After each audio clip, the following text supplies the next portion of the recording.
Үзэгчдийнхээ нойрон амгалан айлтгая. Улс төрчин манлайлагч зорилт телевизийн төслийн нэгэн шин дугаараа үзэгч та бүхэнд хүргэж байна. Энэ өдрийн хичээлийн гол зорилго бол нийгмийн олон нийттэйгээ улс төрчийн хувиар хэрхэн зөв харилцах, олон нийтийн сүлжээг хэрхэн ашиглах, улс төрчийн ёс зүй, төрийн бодлогын чухал хэсэг болох гадаад харилцаа, эдийн засгийн бодлогод хувь улс төрчийн хувиар зайлшгүй анхаарах зүйлсийг бүгд найрамдагчдын хүрээлэн буюу АЯР дахь олон улсын судлаач зөвлөхүүдтэй санал бодлоо солилцоход оршиж байлаа. За улс төрчин манлайлагч зорилт телевизийн төслийн шилдэг 30 оролцогч маань өнөөдрийн үдээс хойш танилцах аяллаараа олон улсын бүгд найрамдагчдын хүрээлэнгийн урилгаар энд зочилж байна. За залуучуудад маань онлайн талын мэдээллийг өгч байгаа лекцээр бол их олон сонирхолтой мэдээллүүдийг хүргэлээд. Миний хувьд бол өөрөө бас дөрөвдөх засаглал төлөөлөл гэдэг утгаараа яг сэтгүүлчийн ажлаараа хөндлөнгөөс анзаарч суулаа л да. Тэгээд ер нь улс төрч болох улс орны хөгжлийн төлөө зүтгэж байгаа хүнд бол өөрийн үзэл санаа байр суурийг олон нийтэд их тийм зөв мэдээлэлтэй хүргэх бол их чухал л да. Тэгээд манад бол тийм үзэл санаа, үйл явдал, анализ хийсэн мэдээллийг цаг тухайд нь олон нийтэд хүргэж байх тийм хандлага бол их дутагдaltaй байдаг.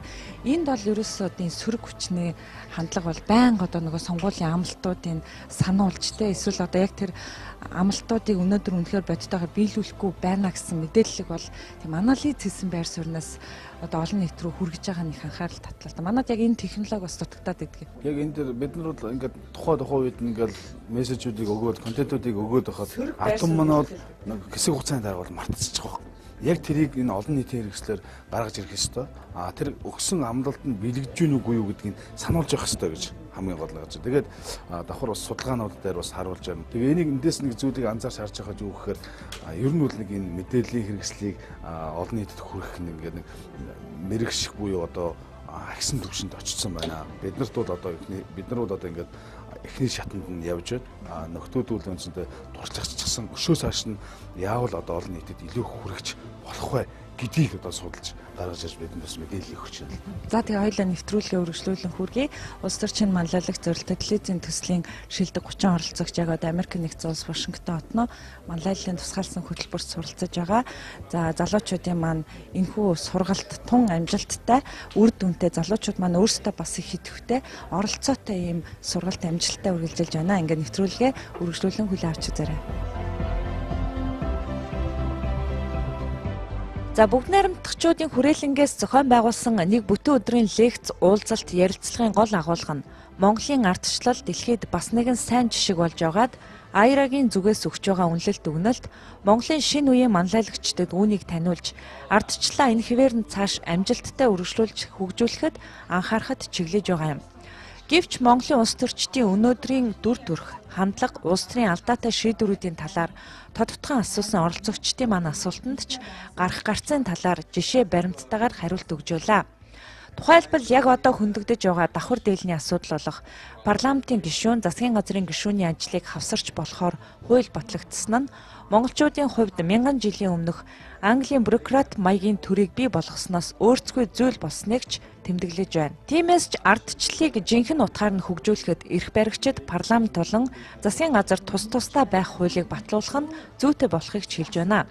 Мөн улс төрчдийн ёс зүйгээ баримтлах, улс орны эрх ашигыг нэн тэргуунд тавьж, олон нийтийн санаа бодлыг үйл ажиллагаанд тусгаж ажиллахад сөрөг хүчин асар чухал үүрэгтэй. Гэхдээ сөрөг хүчний зүгээс байнгын идэвхтэй үйл ажиллагаа чухал болохыг онцлсон юм.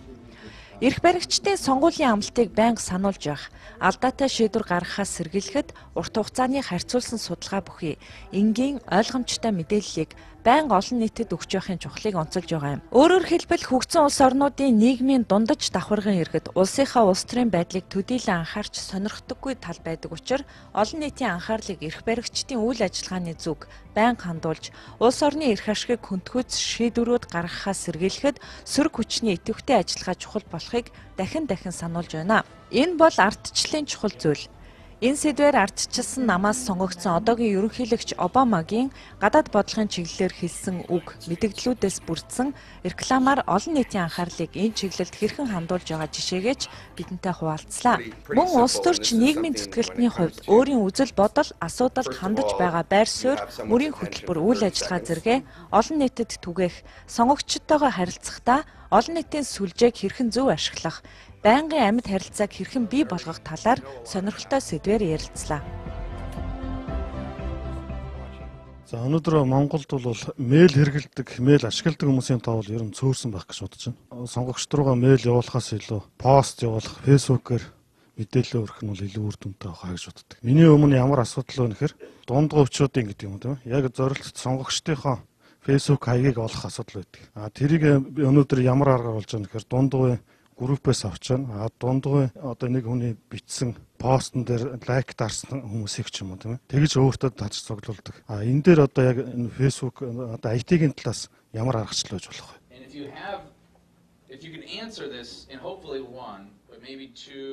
Таны хэлж байгаагаар өргөн хэрэглэгдэх Facebook-ийн хувьд зорилттой бүлгээ үүсгэж олон нийтийг татах боломжтой.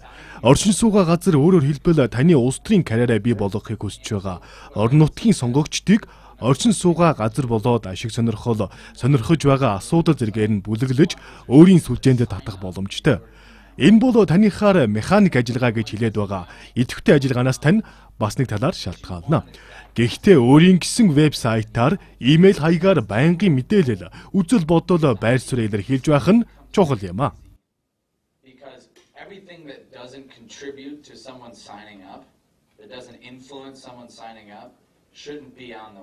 Одоо би улс төрийн ямар ч одоо анхан юуг байгаа штэ. Туршлага байхгүй. Залууг нь сонгуульд юусоо оролцож байгаагүй. Намайг яаж тэр одоо улс төрч болох тэр одоо улс төрчийн хэмжээнд хүрэх вэ? Танах ямар хөтөлбөр очиж одоо яг Монголд очлаа гэхэд хувь хүний зүгээс би одоо танад ямар одоо шаардлага хангасан байх ёстой ч гэдэг юм уу те. Ийм одоо яг тодорхой мэдээлэл өгөх зүгээр. За бүгд найрамдагчдын олон улсын хүрээлэнгээс аливаа улс орны ардчлалыг бэхжүүлэх үйл ажиллагаанд сургалт зөвлөгөө өгөх чиглэлээр ажилладаг юм. Манай байгууллага Америк нэгдсэн улс, Канада, Австрали, Английн засгийн газраас санхүүждэг.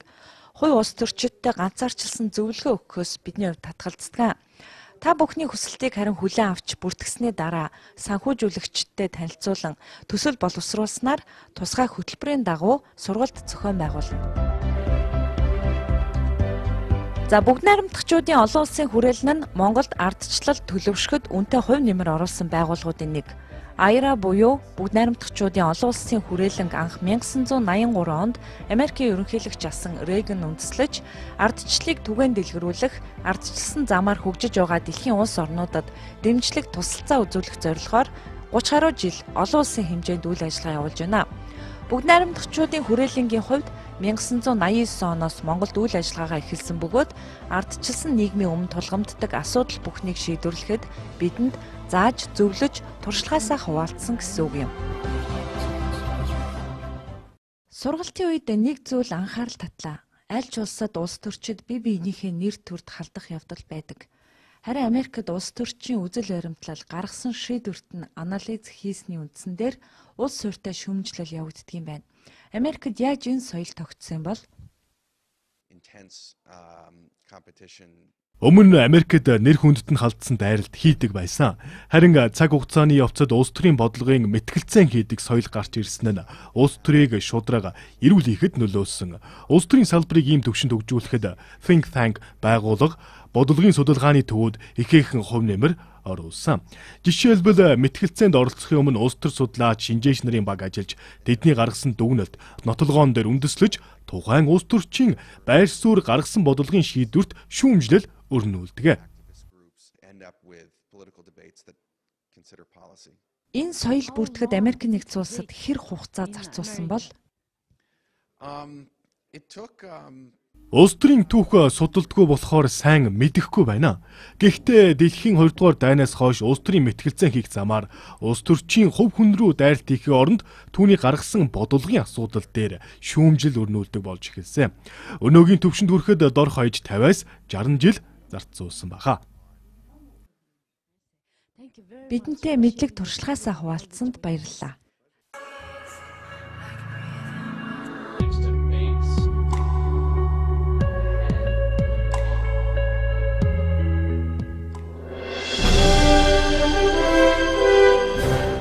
Улс төрийн шинэ манлайлагч зорилттой телевизийн төслийн шилдэг оролцогч Ожир Хуйгийн бат сайхан.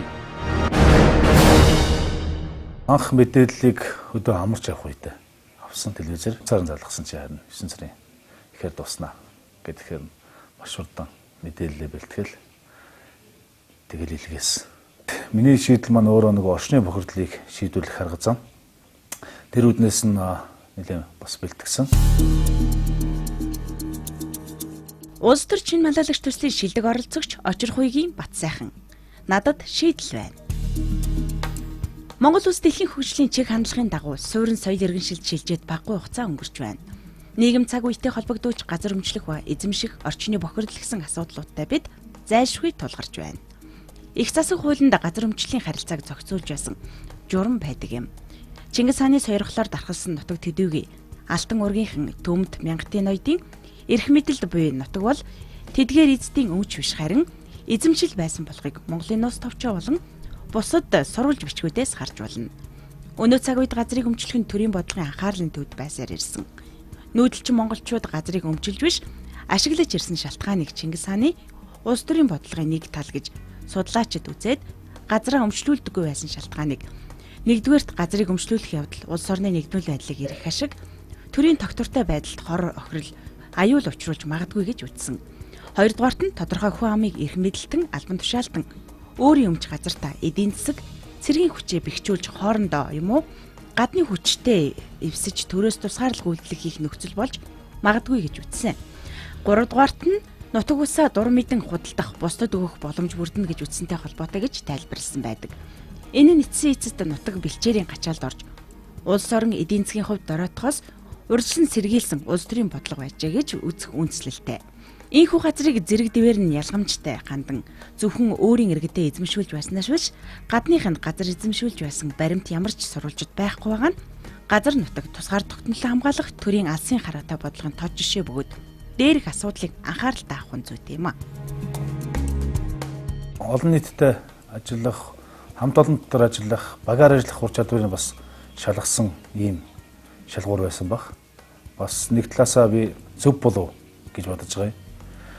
Тэгэхээр миний хувьд бас цэргийн хүн байсан хүний хувьд бас сонсч байсан Америкийн одоо рейнжерүүдийг одоо шалгаруулахад яг ийм шалгуураар хамт олон дотроос нь үнэлүүлж гаргаж ирдэг ийм журмаас бас сонсч байсан. Тэр шалгуураар үндсэндээ бас явж байна да. Тэр шүднээсээ бас хамт олон дотор хүлээн зөвшөөрөгдөж байж бас нийгэм хүлээн зөвшөөрөгдөнө гэдэг үднээс нь бас давхар харж ирсэн. Тэгээд за ер нь тэгээд баг дотор хасалт гэдэг чинь бол нэлээ юм ба. Болж байгаа юм бол да. Яг зүгээр үзэгчдэд сонирн байх болов гэдэг үднээс яг тэр камерын ард, күшигний ард бол нэлээдгүй байдал хаагдж байгаа. Тухайн хүний одоо олон нийтийн дунд бие авч явах чадвар, за зан характерийн хувьд те ур чадварын хувьд гэдэг янз бүрийн байдлаар шалгуур бас байсан. За та бидний хувьд маш чухал эзэгтэй мөч бол энэ тэмцээний эхний 90 оролцогчдоос хасах 3 хүний нэрийг баг дотроос та сонгож хэлэх ёстой байгаа. Энэ гурав яг одоо тэр тухайн хүний би гэсэн философоор илүү яваад ахын багийн философи их орхитой байгаа юм болов. Би шоуныхаа үр дүнг хараад байна л да. Янз янзын насны төлөөллүүд оролцож байгаа болохоор тэр тухайн нөхцөл байдалд дасан зохицож ажиллана гэдэг бас тухайн хүний ур чадвар юм. Тэр чүүднээс мөн одоо хамт олон дотор баг дотор өөрийнхөө ур чадварыг харуулах тэгээд одоо тодорхой хэмжээгээр бас нэг альва нэг ажил төлөвлөгдөөд тэр үе шатууд явагдаж байхад оновчтой шийдвэр гаргана. Хамт олондоо бас тодорхой хэмжээгээр өөрийнхөө хувь нэмрийг оруулна гэдэг бол тухайн бас хөгжих бас нэг хэлбэр. Төслийн хугацаанд тэр удирдлага академийн манлайдын сургалтанд хамрагдаад тэгээд янз бүрийн тийм акц буюу даалгавруудыг хийгээд явхаар өшөө олон зүйлүүдийг мэдэх. Жишээлбэл бид нар өмнө үндсэн хуулийг ажлын шаардлагаар болоод одоо ингээд судалж байхад яг одоо үндсэн хуулийн өдрөөр хэлэлцүүлэг зохион байгуулна гэдэг ингэхээр жишээлбэл одоо үндсэн хуулийг яг одоо баталцж байх үед анхны өргөдөх болцлоогийн Очир Батгай урилгаар нөгөө хэлэлцүүлэгт маань орсон. Мөн одоо яг тэр тухайн хуулийг баталж байх үед одоо туслахаар нь ажиллаж байсан одоогийн ерөнхийлөгчийн тамга зан дарга Цагаангой энэ ингээд орохоор тэр хүмүүст одоо яг тухайн үеийнх нь одоо үндсэн хуулийг баталцах үйл явц нь ямар байсан, тэр тулгуур зарчмууд нь ямар байсан, тэр тулгуур зарчмуудад нийцсэн асуулт тавина. Тэгээд бол бас нэлээдгүй бэлдэх шаардлага хувийн үед нэлээд тулгарсан. Мөн одоо бие дааж одоо шийдвэр гаргах болоод тэр багаараа ажиллаад нийгэм рүү чиглэсэн ажлууд хийж байх явцад бас лээдгүй судалгаа хийх шаардлага бас гарч ирж ирсэн. Улс төрийн шинэ манлайлагч зорилттой телевизийн төслийн шилдэг оролцогч Ожир Хуйгийн бат сайхан.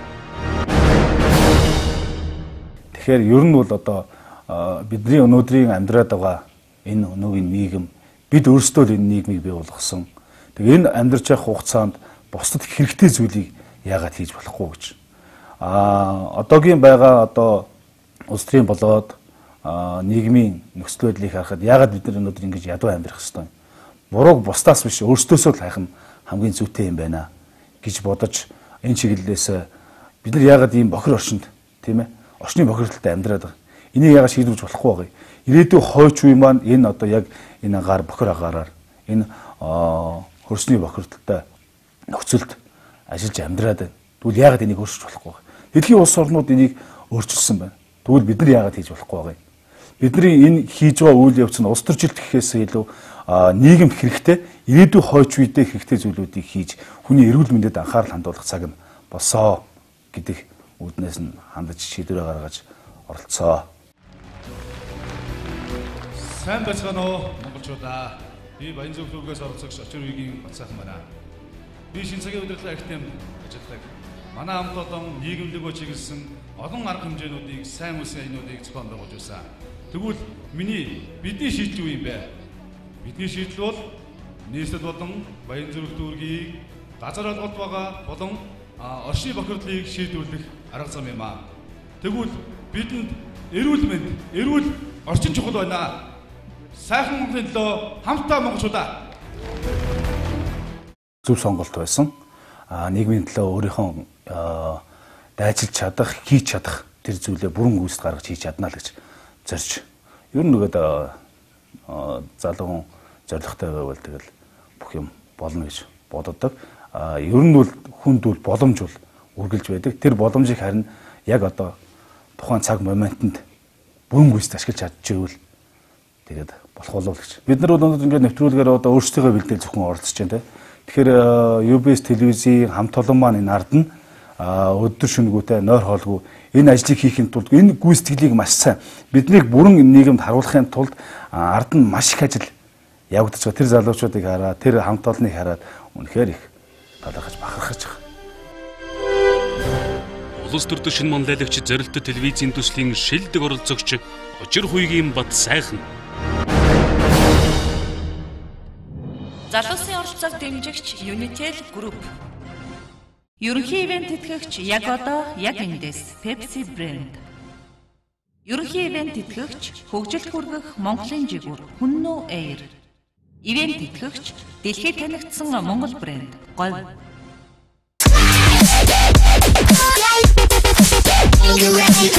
Та дотны хүмүүстэй дуртай дууг нь бэлгэлээрэ. Дуртай хөгжмөө Uni Music-с. Univision гэр бүл Хонконг руу Univision одоогийн болон шинэ үйлдвэрч та бүхэн Hollywood Box Office кино үзэх мөртөө урамшуулалд оролцох эрхээ зөвлөдөрэй.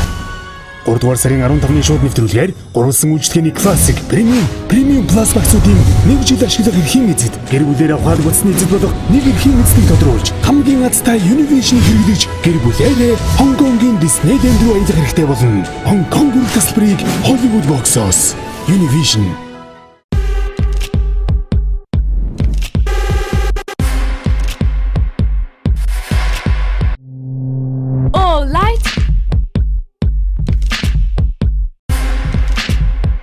Pepsi Light.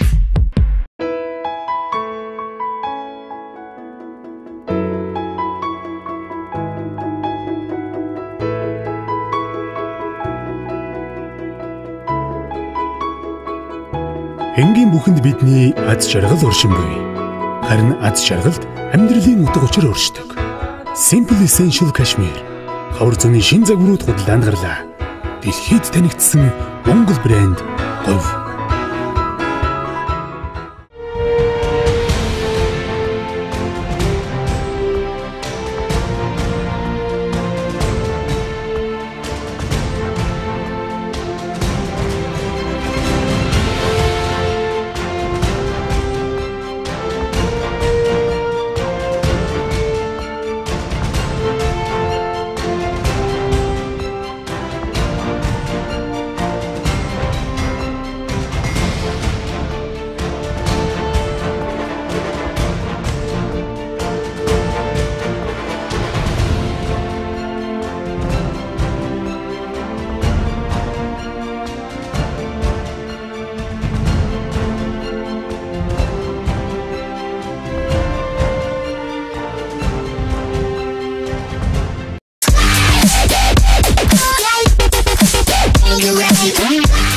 Бидний хүмүүстэй дуртай дууг нь бэлгэлээрэ. Дуртай хөгжмөө Uni-Music-с.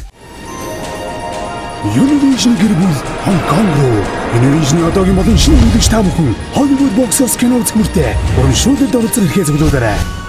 3 дугаар сарын 15-ны шууд нэвтрүүлгээр гурвалсан үйлчлэгээний классик премиум плюс багцуудын 1 жил ашиглах эрхийн эзэд гэр бүлээрээ ухаалаг утасны эзэд болох нэг эрхийн эзэдийг тодруулж хамгийн азтай Univision хэрэглэж гэр бүлээрээ Хонконгийн Disneyland руу аялах хэрэгтэй болно. Хонконг руу тасалбарыг Hollywood Box Office Univision амжилтын илэрхийлэл 100% ноолурын бальтоо. Ноолурын бальтооны доор үнэг тогтоолоо.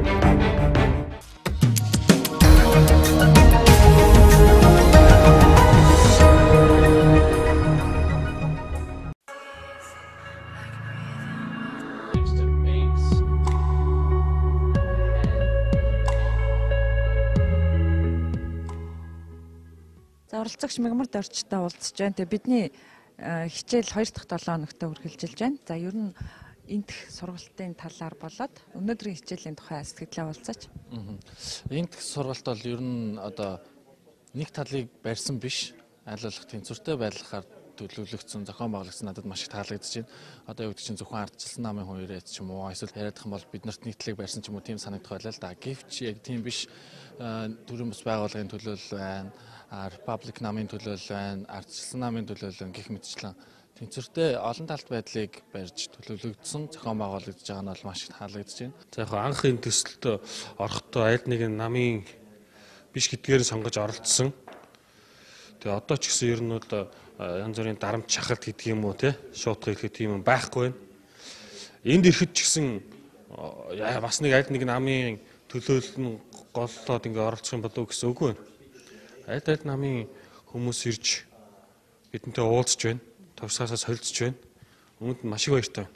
Тэгэхгүй аль нэг намын нөхдөө төлхөө оролцоод байвал нөгөө намынх нь ямар бодолтой байсан бод гэдэг асуултад үлдэн штэ. Тэгэхэд бол тэгэхгүй аль намынх нь ирж байна. Тэгэхээр энэ хөтөлбөрийг бол маш сайн боловсруулсан байна гэж би ойлгож байна. Ер нь бол оюун бодолтой бол овоод юм хийж авч байна. Улс төрийн шинэ манлайлагч зорилттой телевизийн төслийн шилдэг оролцогч Бямсүрэнгийн мөнгөн заяа. UBS-ээр яг рекламаар гэдэг юм байна гэд. Тэгээ манлайлагцгийн менежер ингээд дэлгэрэнгүй мэдээлгээд бүр яг ороод үзээд тэгсэн чинь ингээд шатанда тий бас айгүй залуу хүнийг бас зоригжуулах, итгэжүүлэх бас сайхан шагналууд байсан л та. Тэгээд за мэдээж Америкт тий тодорхой хэмжээний бас мэрэгшүүлэх сургалт бол үнэхээр маш том хөрөнгө оруулалт гэж харж байсан. Нэрний тухай бол би нэг одоо юу гэдэг нь устар гिचинж гэдэг юм уу те энэ устарчл болох хэвээр байна. Яг ч надад юусоо тэгж бодогдоогүй. За ямар ч байсан ингээд надад шийдэл байна гэдэг тэр үг л надад тассан. Яг тэр залуу хүний хувьд үнэхээр юу бодож явдгийг ядаж те бас юм бодож байгаа юм аа үний ингэжүүл тэгчүүл те энэ санааг мань бас магадгүй авч хэрэгжүүлэх хүн байвал гэж би бодсноос биш. Ер нь улс төр гэдэг үгийг бол би ерөөс хараагүй. Эрүүл мэндийн даатгалын талаар тий тэртээ тэр яг одоо надад тулгарч байгаа. Би одоо 5-6 жилдээ байнга даатгалаа төлдөг мөртлөө би хэзээ ч эмнэлэгт очиж үзээгүй. Гэтэл би бас өөрийнхөө эрүүл мэндэд анхаармаар байна. Яагаад бас энэ нөгөө спорт төвүүдээр тий дамжуулаад биднэрт залуучуудыг дэмжиж эрүүл мэндийг бас урьдчилан сэргийлж анхаарч болохгүй гэж гисэн. Яг өөрийн юм тулгарсан бас бодож явждаг юм ал шийдлээрээ бичсэн. Улс төр шинэ манлайлагч төслийн шилдэг оролцогч Бямсүрэнгийн мөнгөн заяа. Надад шийдэл байна. Мөнгөөр үнэлэгдэхгүй үнэт эрдэнэс. Эд хөрөнгө нэр хүндийн хойноос улаар нь тэмцэж хичнээх амжилтанд хүрээдэж хамгийн чухал үнэт зүйлээ хайрлахгүй бол та юу ч үгүй хоосон хүнтэй ялгаагүй. Харамсалтай нь бидний ихийнх нь урьдчилан сэргийлэх биш. Өвдөж зовсон үедээ л өөрийгөө зүгэж харамсаж энэ үгийн утгыг сайн нэг ухаардаг нь үнэн. Монголчууд бидний хувьд энэ их ухаарл гин биш зам болохоор зөв зан үйлийг хэвшүүлэхэд гагцгүй, хувьхан гэлтгүй төр засаг иргэдийнхээ нийгмийн эрүүл мэндэд анхаарч зөв бодлого боловсруулж эрүүл Монгол хүн хөтөлбөрийг жинхэнэ утгаар нь хамтран хэрэгжүүлэхийг хувьдаа би хүсдэг. Залуучуудын орон хэмээх Монгол улсын эрүүл мэндийн бодлого хөгжингүй орнуудын жишгээр 70% нь өвдсний дараах бус урьдчилан сэргийлэх хэмжлэгэнд зориулагдасаа гэж хүсдэг. Хамгийн эрүүл бүлэг бол эрч хүчтэй завгүй хөдөлмөр эрхлэгчид буюу өсвөр үе залуучууд байдаг. Залуу халуун насаараа өөрийгөө цэнэглэн эх орныхоо хөгжил цэцгэлтэнд чадах бүхнээр хувь нэмрээ оруулахыг хичээн ажиллаж байгаа. 18-аас 40 насны залуучууд бид эрүүл мэндийн даатгалын сангийн ихэнх хувийг бүрдүүлдэг хэдий ч түүнийхээ үр шимийг хүртэж чадахгүй байгаа нь харамсалтай. Залуучуудын эрүүл мэндийг дэмжихийн тулд сонирхолтой тулгуурлан фитнес, йог, бүжиг гэх мэт спортын клубүүдэд ч даатгалаас тодорхой хэмжээгээр зарцуулагддаг нөхцөлийг бүрдүүлэх асуудлыг тавьж байна. Амралтаараа байгаа учраас би буцаад явна гэж бодоол тий. Нэг сарын 90 явах төгсчихсэн. Тэгсэн чинь за ирээд та ингээ 2 доош нэлтгэлээ тавиараа гэд. Тэгээ тэрнийх нь нэлтгэл авах өдөр нь би бүр маргааш нь яг буцах нисэх өстой байсан байхгүй. Тэгээд за ямар ч гэсэн шийдэл мэл тодорхой хэмжээний үр дүн өгсөн юм байна. За гэд тэгээд маш урдан нэлтгэлээ бичээд яг UBS дээр очиж 2 доош нэлтгэлээ тавьж исэн. Эд хөрөнгө алдсан бол та багыг алдсан гэж тооц. Нэр хүндээ алдсан бол та ихийг алдсан тооц. Харин эрүүл мэндээ алдсан бол та бүхнийгээ алдсанд тооц гэж. Эрүүл мэнд гэдэг бол хамгийн чухал үнд эрдэнэ бидний хувьд тийм ээ. Эрүүл гэдэг нь өвчнгөл байхыг хэлнэ гэдэг ойлголт бас байгаад идэг. Гэтэл эрүүл гэдэг бол тийм ээ оюун ухаан,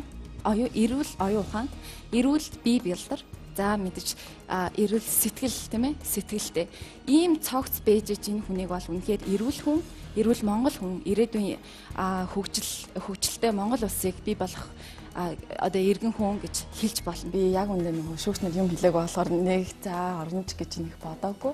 Тэгээ байжсэн чинь яг шилдэг иргээд манай нэг ихч маань яг тэрийг олцсон. Тэгээ миний нөгөө фэйсбүүк дээр ингээ постлцсан тий баяр хүргэе гээд надад ингээ мэдэгдэжсэн. Тэгмүүт нь би бүр аюу баярлаад. Тэгсэн мөртлөө яг нөгөө сонголтын дээр ирсэн. Тий сургуультаа очсон, хичээлдээ орсон. За одоо ингээд бүхэл бүтэн тэр олон 1700 залуугаас одоо ингээд 3 дахь шин тэнцсэн байдаг. Гэтэл энийгээ ингээд одоо цаашаа тэнцсэн учраас цааш явах уу? Эсвэл одоо тий хаяад яг сургуулаа төгсөөд одоо ингээд хагас жил дутуу байсан. Тэгээ сургуулаа төгсгөө гэд ингээд сонголтын дээр толцсон. Тэгээ бүр өөртөө нэлээд хэрэгэлзэж байгаа л за ямар ч гэсэн бас өөргөө бас тий царай одоо их юм суралцах байх гэж бодод. Тэгээд сургуулиасаа ингээд төр чөлөө авъя гэдэг гойсон чинь сургууль бас хүлээж авдаггүй. Тэгсэн намайг тэгж байгаа байхгүй. 2 сарын 1 гэхэд чи буцаад ирсэн байх хэвээр. Одоо би чи нөгөө 9 сард байсан учраас яг хагас жилийн дараа ингээд ирсэн байх хэвээр. Тэр 2 сарын 1-ээс одоо өмнө ирэхгүй бол чамайг хүлээж авахгүй гэдэг. Тэгэхээр би болохоор чи нэгэнд би явж байгаа бол тий юу гэдгийг 4-р шатанд би 5-р шат хүртэл би явахыг хүснэ. Түүнээс зүгээр нэг ганц шатанд би орчоод юу гэдгийг хасагдах гэж би буцаж угаасаа явахгүй. Гэт бүр ингээд яг үнэндээ сургуультаа нэлээд жоохон зөрчилтэй. Тэгээд сүүл рүү сургууль маань за үнэхээр бас чи өөрөө ингээд үнэхээр зорж байгаа бол те эргээд оролцоод тэгээд бид нартай холбоотой байгаад тэгээд намнаас ямар ч хэсэг яриа гэсэн нэг тийм шийдэлтэйгээр ингээд бүр айгүй зориглоод тэг хүрээд ирсэн. Өөрийгөө би энэ дэлхийд өрөөл бусдад хайрыг түгээхээр ирсэн гэж боддог. Хүнлэг сэтгэлтэй хүүхэд залуучуудын хүмүүнлэг нийгмийг би мөрөөддөг. Өнөөдөр энд би мөрөөдлөө бодтой болох гэж ирсэн Баянгол дүүргээс оролцогч Мөнгөн Заяа байна. Өдөр тумжаа ингэ сонсож ангууд багаар ажиллана гэдэг нь маш их таалагдчихсан.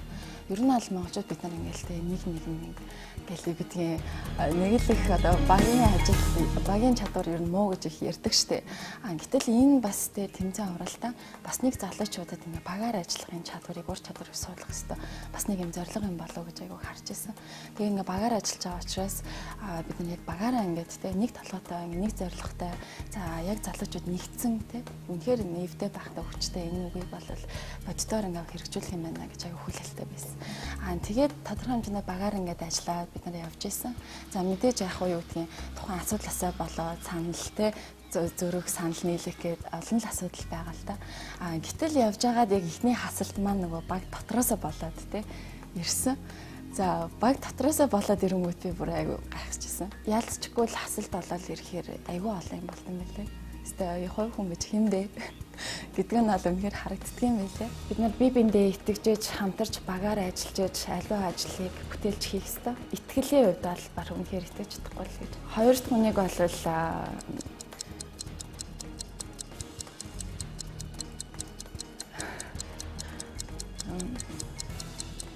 хэлэхэд хэцүү байна уу? Нэрийг мартсан уу?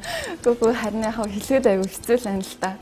Үнэхээр хүн зорсон л тэндээ үнэхээр төлөвлөгөөтэй сэтгэл гаргаж зорж хийх ёстой. Наачны сэтгэлээсээ тэгж хийх ёстой. Тэгээ бас аягүй өргөн хүрээнд бас харах ёстой гэдэг тийм олон зүйлийг явуулт эндээс аягүй харж.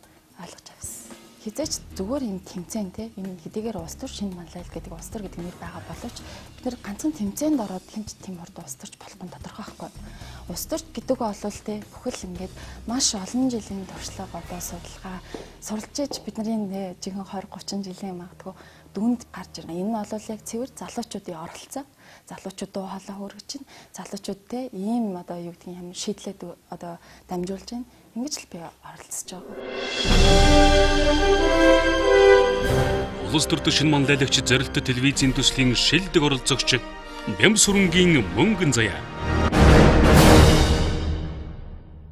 Энд бол маш том хөрөнгө оруулалтыг бид нарт хийж байгаа. Одоо удирдлагын актанд бүтэн 2 сар сураад за энэ дунд бол маш олон тийм ээ үнэхээр сургаалын цаашдаа сонсох маш олон юм олонний танил за дээрэс нь улс төр нийгмийн эдийн засгийн тийм маш мундаг хүмүүстэй уулзж байна. За одоо Америк явах гэж байна. Гэх мэт энэ бол маш том хөрөнгө оруулалт. Залуучуудынхаа тий тэр хөрөнгө оруулалт уг нь бол анхаарах ёстой. Оюуны илүү хөрөнгө оруулалтыг хийх ёстой. Гэтэл энийг бол үнэхээр UBS, Liberal House тий энэ байгууллагууд бас ингээд төрийн оролцоогүйгээр өөрсдөө ингэ санаачлаа залуу хүмүүст ингэж хөрөнгө оруулалт хийж дэмжиж гин гэдэг бол айгүй том юм төсөл гэж би ийм утгаараа л харж байгаа.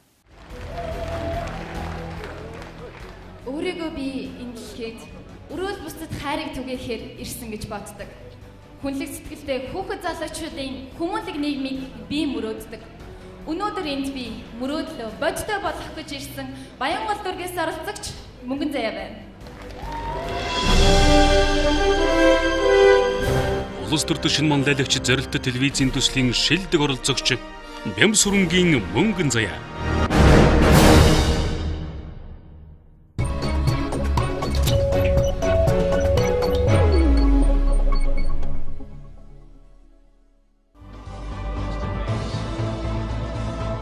За улс төрийн манлайлагч төслийн оролцогчдын энэхүү уулзалтанд Аяра дахь Азийн улс орнууд тэр дундаа Монгол улстай харилцах хамтын ажиллагааг хариуцсан судлаач зөвлөхүүд Монголын шинэ үеийн лидерүүд гэдэг утгаар нь онцгойлон ач холбогдол өгч байгаа нь анзаарэгдсэн юм. Учир нь өөрийн гэсэн ардчлалын түүхтэй ололт амжилттай Монгол улс өөрөө бүгд найрамдагчдын хүрээлэнгийн үйл ажиллагааны нэг чухал жишээ болж байгааг ч онцлон тэмдэглэсэн юм а. Тиймээс ч залуучуудын маань ур чадварыг сорих, сонирхолтой даалгавар өгч өрсөлдүүлсэн.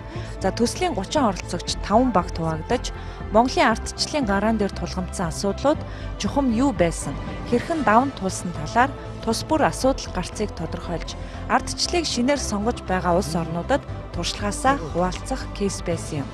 Энэхүү сонирхолтой даалгаврыг хэрхэн гүйцэтгэснийг бид маргаашийн нэвтрүүлгээрээ үзэгч та бүхэнд хүргэх болно.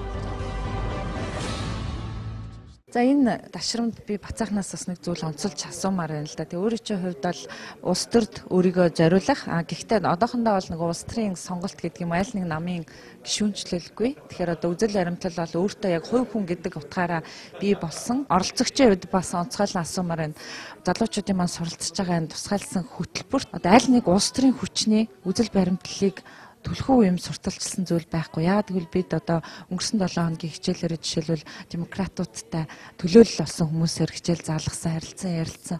За өнөөдөр бол бүгд найрамдагчдын хүрээлэнд бүгд найрамдагчдын үзэл баримтлалын чиглэлээр бас ярилцсан ийм зүйл байна л да. Энэ дээр ямар дүгнэлт хийж байна гэдгийг бас хуваалцаж.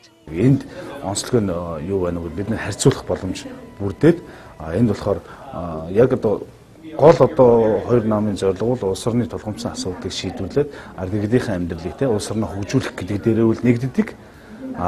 Яг хэрэгжүүлээд одоо хоёр нам маань өөр өөрсдийн мөрийн хөтөлбөртөө гол асуудлуудаа ингээд аль нь одоо илүү их одоо тулгамдсан асуудлыг нийгмийн шийдвэрлэх ёстой иргэдэд тулгуур асуудлыг шийдвэрлэх талаас аль нь оновчтой төвшүүлж чадсан бэ гэдгээрээ л хамгийн гол нь ингэж гарч ирж өрсөлдөж байна. Тэгээ эндээс бид нар бас анализ хийхэд ямар зүйлийг ажиглаад байна вэ гэхээр манлайллын үг үйлдэл хоёр нийсэж байж улс орон хөгжнө, тухайн нэр дэвшигч одоо ялах магадaltaй болно гэдэг зүйл энэ дээр давхар бас харагдаад. За тэгээ баярлалаа. Бидний сургалт бол амжилттай үргэлжилж байна. Хөтөлбөр маань бас амжилттай, залуучууд маань их идэвхтэй оролцоотой байгаа. Тэгээд өнөөдрийн нэвтрүүлгийн маань надтай бас хамтран хөтөлж үзэгчтэй хүргэсэн Бацаахандаа баярлалаа. За баярлалаа. Одоо энэ төслийн оролцогчд маань нэлээдгүй зүйлүүдийг олж мэдэж байна. Бид нар одоо өмнө нэг орчинд Монголынхон тухай хөрсөн дээр л асуудлыг ярьдаг байсан бол одоо хөгжсөн орны туршлагаас харьцуулаад ингээд практик нэвтрүүлэг хөгжих боломж бүрдэж байгаа. Энэ чиглэлээс энэ олон жилийн туршлагатай сонгуулийн одоо компанид ажиллаж байсан туршлагатай инженер залуучууд нар бид нарт ингээд хичээл сургуулийг явуулаад энэ боломжийг олгож байгаа нь хамгийн их чухал юм. За баярлалаа. Улс төрчин манлайлах зорилттой телевизийн төслийн энэ өдрийн нэвтрүүлгийн үзэгч та бүхэндээ Америк нэгдсэн улс Вашингтон хотоос за манай шилдэг 30 оролцогчийн нэг Бацаахантайгаа хамтран хөтлөн хүргэлээ. Үзэгч та бүхэн сайхан амраарай. Маргааш шинэ дугаараар иргэд уулзъя. Баяртай үзэгчтэй.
Харамсаагүй ачиг нь хариулахын тулд дэвтэр дээр минь харамсаагүй